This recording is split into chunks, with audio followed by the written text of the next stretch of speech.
निशाना लगाते हैं। अब अगला वक्तव्य मैं देना चाहूँगी डॉक्टर आशीष कौल मेरे बीच में हैं, जो हमारे ही समाज से आते हैं। और डॉक्टर आशीष कौल मुझे कहाँ मिले थे मैं आपको बताती हूँ। आज तक के ऑफिस में हम लोग साथ में बैठे और बहुत सारे कश्मीर पे हमने चर्चा करी। रिफ्यूजी कैंप से लेकर दिद्दा से लेकर कई सारी किताबें और स्त्री शक्ति कश्मीर की, इनको आपको ज़रूर सुनना चाहिए। और कश्मीर में बैठे जितने भी श्रोता है जो हमें इस समय देख रहे हैं, वो भी डॉक्टर आशीष कौल को आज सुनेंगे। Doctor Ashish Kaul. Thank you. प्रणाम। सबसे पहले आप सबको बहुत बहुत प्रणाम और यहाँ बैठे हुए सारे सज्जनों को बहुत बहुत प्रणाम। मुझे नहीं पता मुझे क्या कहना है, पर मैंने सब लोगों को सुना तो थोड़ा थोड़ा मुझे लगता है कि सबके ऊपर उनको एक कलेक्टिवली बात करके आपने बहुत अच्छी बात कही। थिएटर से लेकर के मेरा भी काफ़ी जुड़ाव रहा है।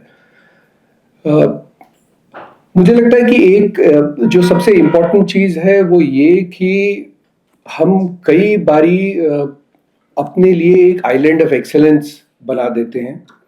और सबसे बड़ा जो हिंदू धर्म को सिंपल करके अगर इसको कहें, हिंदू धर्म को जो सबसे बड़ा नुकसान पहुंचा है वो इसी आइलैंड ऑफ एक्सेलेंस के जो हम एक बना देते हैं अपने इर्द गिर्द। हमने एक रूपरेखा बना दी है, हमने एक बाउंड्री खींच दी है कि हम तो इस बाउंड्री के अंदर में बहुत सेफ हैं और कभी भी दुनिया में कोई भी आइलैंड ऑफ एक्सेलेंस सर्वाइव नहीं कर सकता। यही गलती कश्मीर में जब कश्मीरी पंडित रहते थे, उनको भी यही गलतफहमी थी कि हमें यहाँ से कोई नहीं निकालेगा। दुनिया की इतनी बड़ी डेमोक्रेसी है, इतना बड़ा सेक्युलर तंत्र है, कॉन्स्टिट्यूशन है, इतनी बड़ी बड़ी बातें होती हैं। हम अपने धर्म की बात करते हैं कि हम तो कभी किसी का नुकसान नहीं करते, ऑल इंक्लूसिव रिलीजन है, हर धर्म को मान देते हैं, सम्मान देते हैं, तो फिर हम आज 33 साल से बाहर क्यों हैं? तो ये जो सबसे बड़ा एक पैरेलल में जो दुनिया में हो रहा है, जो घट रहा है, हमने उसको एक अलग कर दिया, अपने आप से अलग कर दिया। हम ये भूल गए कि ये वो देश है जहाँ पे हम अपने धर्म को नहीं पढ़ा सकते। जिसको भी कॉन्स्टिट्यूशन के बारे में थोड़ा बहुत भी पता हो तो आर्टिकल 29, 30, 29A ये हमें अपने धर्म को पढ़ाने की अनुमति नहीं देता। यहाँ पे एक मदरसा लेजिटिमेट हो सकता है, एक दूसरे धर्मों की एजुकेशन लेजिटिमेट हो सकती है, पर हिंदू धर्म की एजुकेशन लेजिटिमेट नहीं होती। आप राम को नहीं पढ़ा सकते, आप गीता को नहीं पढ़ा सकते, आप गुरुकुल नहीं हो सकता। अगर आप कर सकते हैं पर उसको कोई मान्यता नहीं होगी तो आपके बच्चे वो शिक्षा ग्रहण ही क्यों करेंगे? जब उस बच्चे को ये पता है कि मुझे राम के बाद राम को पढ़ने से मेरा कहीं एडमिशन नहीं होने वाला, तो वो क्यों पढ़ेगा? जब आपके बच्चे को ये पता है कि उसको महाभारत, रामायण और वेदों के बाद पढ़ने के बाद में उसको कहीं किसी कॉलेज में, किसी IIT में, किसी IIM में, किसी प्राइवेट कंपनी में या सरकारी कंपनी में उसको नौकरी नहीं मिलेगी, तो वो क्यों पढ़ेगा? इसके बारे में हमने कभी कहा क्या किया? और तीसरी चीज जो सबसे मुझे लगता है कि बहुत इंपॉर्टेंट है वो ये है कि हमने एक ऐसा कल्चर बना दिया है जहाँ पे ये कहने से पहले एक बहुत छोटी सी एग्जांपल अगर मैं दूं, जब हम सब लोगों का स्वास्थ्य तो खराब होता ही है, कोरोना में करीब करीब सभी का खराब हो ही गया था, किसी का कम किसी का ज्यादा। जब हम कभी किसी डॉक्टर के पास जाते हैं और वो हमें एक पर्चे पे एक दवाई लिख के देता है, वो कहता है कि ये दवाई सुबह आपको नाश्ते से पहले खानी है, ये वाली दवाई आपको दोपहर में लंच के बाद खानी है और शाम को ये दवाई आपको डिनर से पहले या डिनर के बाद खानी है। क्या हम में से कोई ऐसा करता है कि भाई दवाई तो दवाई है, उसने बोला, वो पागल है, उसने बोला कि लंच से पहले खानी है, लंच के बाद खा लिया तो क्या होगा? क्या हम लोग ऐसा करते हैं? क्यों ऐसा नहीं करते? एक फिजिक्स में, केमिस्ट्री में रादर, साइंस हम जिन्होंने पढ़ी होगी, एक बहुत ही एक आम सी एक धारणा है, एक कहावत है कि पानी और एसिड को अगर रखा जाए, दोनों को मिक्स करना हो तो होगा क्या? अगर दोनों मात्राएं बराबर हैं तो पानी को आप एसिड में डालिए, एसिड को वाटर में डालिए, रिजल्ट तो एक ही आना चाहिए। पर जिसने भी शायद साइंस पढ़ी होगी, कभी भी किसी ने लेबोरेटरी में गया होगा, तो ऐसा नहीं होता। You never put water into acid, it is always the other way around. तो ऐसा क्यों? हर चीज का एक सिस्टम होता है, ये दुनिया सिस्टम से चलती है। हमारा अपना शरीर एक सिस्टम से चलता है, क्या वो आपकी इंटरप्रिटेशन से चलता है? आपका दिल अगर धड़कता है तभी तो हम सब यहाँ पे हैं, तो क्या वो आपकी इंटरप्रिटेशन से चलता है? आपके पड़ोसी की इंटरप्रिटेशन से चलता है? वो किसकी इंटरप्रिटेशन से चलता है? आप अपने दिल को किसी भी कोई भी एक रूमानियत में बांध दें, उसके किस्से गढ़ें, कहानियां गढ़ें, शेर व शायरी करें, क्या उस दिल के धड़कने पे वो जो करता है उस पे फर्क पड़ता है? तो धर्म के ऊपर ऐसा क्यों? मुझे लगता है जो सबसे बड़ा नुकसान हिंदुइज्म को जो हुआ है, जो ये एक आजादी है, एक एक कि मैं अपनी डेफिनेशन धर्म को ला सकता हूं, इससे जो नुकसान हुआ है ये इररिपेरेबल लॉस है। हर जहां पे भी आप देखें, बहुत हर हर आदमी ये लिबर्टी लेता है कि इसका मतलब तो ये होता है। और अनफॉर्चुनेटली देश में जो जो हमारा ज्ञान रहा, ज्यादातर मौखिक रहा, गुरु शिष्य परंपरा रही, तो ज्ञान को पाने के लिए कई जन्म लग जाते थे। आज तो सब इंस्टेंट है, सबको ये लगता है कि बस मैंने क्वेश्चन पूछा और एआई पे आंसर मिल जाना चाहिए। अगर धर्म इतना आसान होता तो फिर क्या ही बात थी। तो सबसे इंपॉर्टेंट चीज है कि धर्म की एक व्याख्या होनी चाहिए। आज आपको 10 हिंदू बच्चे बाहर मिल जाएंगे, 10 में से 8 को धर्म के बारे में नहीं पता होगा। जिन उन 8 में से अगर किसी एक को पता होगा, उसको भी वही पता होगा जो उसने किसी साधु बाबा से या उसने किसी भी कहीं से भी सुना होगा। व्हाट्सएप, आजकल व्हाट्सएप पे ज्यादा सुना होगा। आप यही चीज 10 मुसलमानों से पूछिए, उनके पास धर्म की एक व्याख्या होगी। तो ये जो एक एक फ्रीडम है, इसको हम एंजॉय करते हैं, और ज्यादातर अनफॉर्चुनेटली मैंने देखा है वो लोग ज्यादा इस फ्रीडम को एंजॉय करते हैं जिनको कभी धर्म से कोई लेना देना नहीं रहा, या वो उन जगहों पे नहीं रहे जहां धर्म की वजह से पक्षपात होता है। ये शायद मुझे लगता है कि इसको भी पता है कि हम इसी देश में उस जगह से आते हैं जहां पे आई थिंक 70s और 80s तक एक सिस्टम था जिसको कहते थे J&K स्टेट कॉम्पिटेंट अथॉरिटी। और इस कॉम्पिटेंट अथॉरिटी का मकसद सिर्फ इतना होता था कि एडमिशन्स गवर्न करते थे। और जब 10वीं की 12वीं की डिग्रीज वगैरह की जब लिस्ट लगती थी तो उसमें 1 से लेके 98 तक 98% हिंदूज होते थे। लेकिन जब इसका ट्रांसलेशन प्रोफेशनल एजुकेशन में होता था कि किसी को डिप्लोमा चाहिए, किसी को इंजीनियरिंग चाहिए, किसी को एमबीबीएस में जाना है, किसी को फर्दर स्टडीज में जाना है, तो ये उल्टा हो जाता था। वो इसलिए कि एडमिशन का जो प्रोसेस था वो कंप्लीटली ओपेक था। वो एक छोटे से कमरे में 4-5 लोग बैठते थे और वो ये तय करते थे किस बच्चे को क्या देना है, और कट ऑफ परसेंट होता था 33%। तो 33% पे एडमिशन जिसको मर्जी चाहे मिल जाता था। तो धर्म, अब यही चीज अगर किसी और आप ऐसी स्टेट के आदमी से सुनेंगे जिसको कभी फर्क नहीं पड़ा होगा, उसके लिए धर्म की व्याख्या अलग होगी। तो मुझे लगता है सबसे पहली इंपॉर्टेंट चीज, ये जो हमने आइलैंड ऑफ एक्सेलेंस बना दिया है, इसको डिसमेंटल होना चाहिए, ऑल इंक्लूसिव होना चाहिए, धर्म को इतना सिंपल कर देना चाहिए कि हर आदमी को ये पता हो। और मुझे लगता है हम ये तब तक नहीं होगा, चाहे हम कुछ भी करें तब तक नहीं होगा जब तक इसको कॉन्स्टिट्यूशनल मैंडेट, जब तक आर्टिकल 29A 29B वो 30, जब तक वो चेंज नहीं होगा तब तक ये पॉसिबल नहीं है। देखिए, हम ये कहते हैं कि हमारे यहाँ एग्जाम पास करने वाले बच्चे बहुत हैं। हमारे यहाँ सबसे ज्यादा आईएएस अफसर मेरे ख्याल से बिहार से आते हैं, जो जहाँ पे डेवलपमेंट चैलेंजेस बहुत हैं। तो ऐसा कैसे होता है कि दिल्ली से बम्बई से चंडीगढ़ से बैंगलोर से आईएएस के बच्चे नहीं निकल के आते, बल्कि एक गांव देहात के उधर से बच्चे पास होके आते हैं? क्योंकि वो एक एग्जाम के लिए प्रिपेयर करते हैं, वो ज्ञान के लिए प्रिपेयर नहीं करते हैं।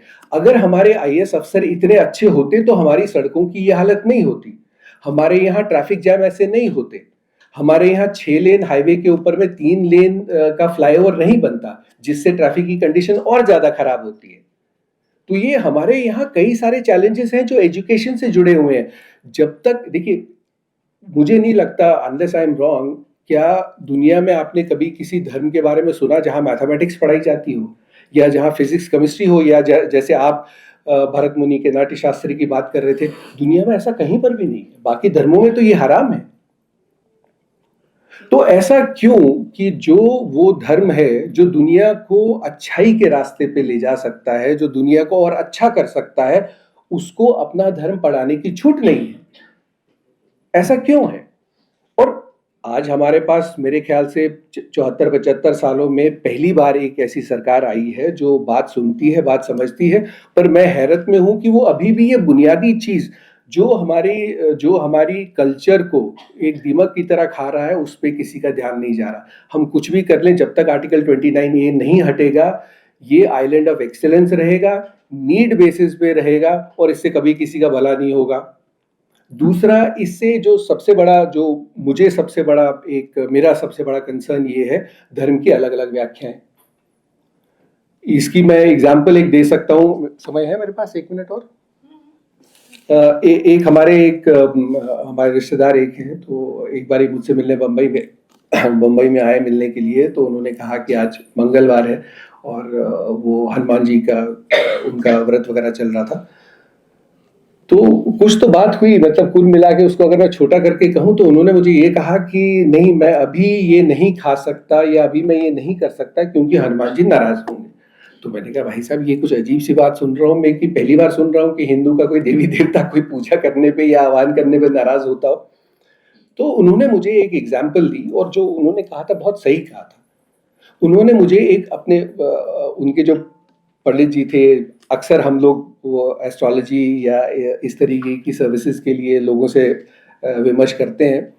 तो मैंने उनसे पूछा, मैंने कहा ये जो आपने ये बताया है कि अगर ऐसे पूजा की जाएगी या ऐसे आह्वान किया जाएगा तो हनुमान जी नाराज होंगे, ये कहाँ है? तो उन्होंने मुझे बिल्कुल सही बताया। उन्होंने कहा ये यहाँ यहाँ यहाँ यहाँ, बिल्कुल उन्होंने सही बात बताई। और वो इंसिडेंट है वो रामायण का है, सुंदरकांड का है, जब विभीषण जी को हनुमान जी मिलते हैं और उन दोनों का जो भी एक कॉन्वर्सेशन होता है, तो विभीषण जी भाव विभोर होके हनुमान जी को ये कहते हैं कि अब मैं श्योर हूं इस बात को लेकर के कि अब मुझे प्रभु श्री राम के चरणों के दर्शन होंगे, क्योंकि मुझे तुम जैसा संत मिला। बिना टीचर के आप एजुकेशन नहीं पा सकते, बिना गुरु के आपको भगवान नहीं मिल सकते। तो अगर भगवान ने तय किया है कि आपको वो बुलाएंगे, तो सबसे पहले वो एक संत को, एक टीचर को, एक गुरु को भेजेंगे, ताकि आप प्रिपेयर हो उस जर्नी के लिए। तो हनुमान जी भाव विभोर होके कहते हैं कि प्रात लई जो नाम हमारा, ताही दिन ना तही मिले ना हारा। और बिल्कुल सही कह रहे हैं कि भाई जो दिन में हमारा नाम लेगा उसको सारा दिन भोजन नहीं मिलेगा। ये रामायण में लिखा है, सुंदरकांड में लिखा है। वो कहते हैं कि मैं तो भगवान भी नहीं हूं, मेरे में कोई गुण नहीं है। अब वो पंडित जी गलत थे, रामायण गलत थी, हनुमान जी गलत थे, या धर्म की व्याख्या गलत थी? व्याख्या ये थी कि हनुमान जी ने कहा कि लोग मुझे बंदर समझते हैं। फर्क है वानर में, बंदर में। लोग मुझे बंदर समझते हैं। हम आमतौर पे देखा होगा, छतों पे जाते हैं या कहीं पे जाते हैं तो हम कोशिश करते हैं कोई ऐसी चीज ना करें, खाना ना छोड़े। बंदर आते हैं, कपड़े उठा के लेके जाते हैं, या कपड़े फाड़ देते हैं, या खाना छीन के खा लेते हैं। अक्सर होता है, हमने देखा है। वो बंदरों की बात थी, यहाँ हनुमान जी की बात कर रहे हैं। तो कहते हैं कि लोगों की ये व्याख्या के ऊपर उनका एक कहना था कि लोग हमें बंदर समझते हैं कि दिन में अगर कोई बंदर को बुला ले तो खाना नहीं मिलेगा, क्योंकि खाना छीन के खा लेगा वो। तुमने मुझे इतना मान दिया, सम्मान दिया, तुम्हें अब तो श्री राम मिल ही जाएंगे, और मिले। तो ये धर्म का जो एक ब्लंडर हो जाता है कि किसको क्या समझ में आता है। थोड़ा बहुत भी जिसको पता होता है वो अपनी दुकान खोल लेता है, और उसका अपना शॉर्टकट सबको अच्छा लगता है कि तुम 3 सीढ़ी मेरी तरफ चलो, मैं तुम्हारा सब काम कर दूंगा। लॉ ऑफ प्रोबेबिलिटी है, 50 लोग आएंगे, एक का काम होगा, वो एक आदमी फिर 100 लेके आएगा। तो ये इससे धर्म का सबसे बड़ा मुझे लगता है कि एक यूनिटी होनी चाहिए, डेफिनेशन एक होनी चाहिए। जब डेफिनेशन एक होगी तो एकता अपने आप आएगी, और जब एकता अपने आप आएगी तो हमको अलग अलग लड़ना नहीं पड़ेगा। तब हमको ये फीलिंग आएगी कि हम एक परिवार के हैं, एक डेफिनेशन के हैं। मेरे लिए कोई बंदर और किसी के लिए वो हनुमान जी नहीं हो सकते। तो ये चीजें मुझे लगता है कि बहुत इंपॉर्टेंट है। आपने नाट्य शास्त्र की भी बात की, तो इसमें भी मुझे कश्मीर तो मुझे घुसाना ही है। तो मेरे ख्याल से सबसे जो एक बड़ी इम्पोर्टेंट ट्रीटीज मानी जाती है, वो हमारे अभिनव गुप्त की मानी जाती है, आचार्य अभिनव गुप्त की, जो उन्होंने उसके ऊपर लिखा आज से 1000 साल पहले लिखा। आज भी जो उन्होंने लिखा वो फाउंडेशन माना जाता है आर्ट एंड कल्चर का, सारी दुनिया में पढ़ाया जाता है। आपने जर्मनी की बात की, बहुत सही बात आपने की। दुनिया में मेरे ख्याल से भारत के अलावा जब कोई सबसे अच्छी हिंदी अगर कहीं पढ़ाई जाती है या प्रोफेसर्स हैं तो वो जर्मनी में है, हमारे देश में नहीं है, क्योंकि हमारे देश में हिंदी पढ़ने वाले को अनपढ़ गंवार समझा जाता है। और वो इसीलिए जुड़ा हुआ है क्योंकि ये पूरा सिस्टम जब तक चेंज नहीं होगा, जब तक आपको मेन स्ट्रीम में आना है। आप ये बात को लेके खुश मत होइए कि आपकी जो डेफिनेशन है धर्म को कोई नुकसान नहीं पहुंचता है। आज आप बाहर जाके देखेंगे, 10 हिंदू बच्चों से पूछिए धर्म क्या है, किसी को नहीं पता। लेकिन हम ये बात कह के खुश हो सकते हैं कि जैसे उन्होंने भी इतनी इंपॉर्टेंट बात की कि कुंभ का इतना बड़ा सक्सेस होता है, वो भी अपनी जगह सही है। पर जब वो लोग वापस जाते हैं तो वो धर्म को कितना मानते हैं, हमारे रीति रिवाज कितने लोगों को पता है।